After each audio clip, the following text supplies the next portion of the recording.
हरियर बसवा कटाई दीह मड़वा छावाइली हो। हरियर बसवा कटावले मड़वा छावावले हो।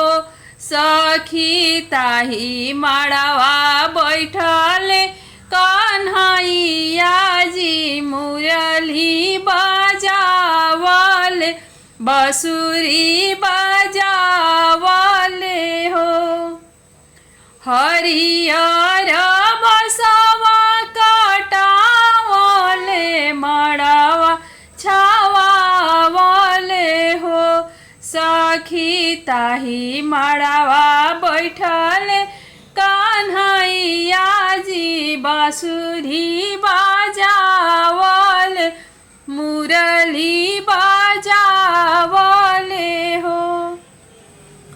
काई देखी हंसले हरिसिया तो काई देखी काला सवान हो।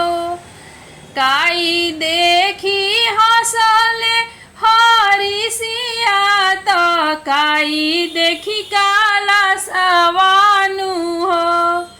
सखी काई देखी हंसले कन्हैया जी मुरली बजावले बांसुरी बजावले हो। सखी काई देखी हंसले कन्हैया जी मुरली बजावले बांसुरी बजावले हो। काजर देखी हंसले हरिसिया तो मोरा देखी काला सवानु हो। काजर देखी हंसले हरिसिया तो मोरा देखी काजरा वानु हो। सखी तुलसी के देखी हंसले कन्हैया जी मुरली बजावले हो। सखी तुलसी के देखी हंसले कन्हैया जी बांसुरी बजावले हो। काजर देखी हंसले हरिसिया तो मोरा देखी काला सवानु हो। सखी तुलसी के देखी हंसले कन्हैया जी मुरली बजावले बांसुरी बजावले हो।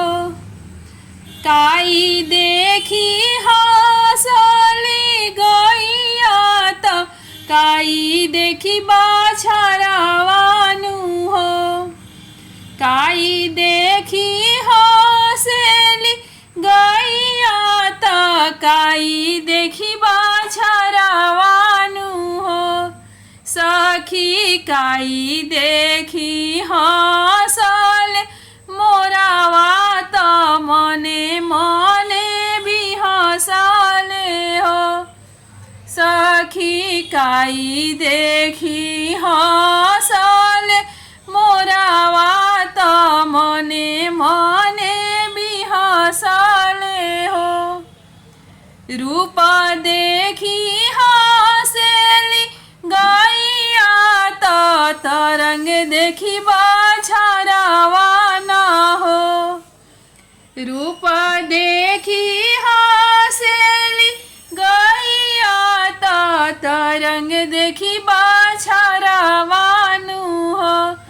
सखी जोड़ी देखी हंसेला मोरावा तो मने मने भी हंसेला हो। सखी जोड़ी देखी हंसला मोरावा तो मने मने भी हंसेला हो। हरियर बसवा का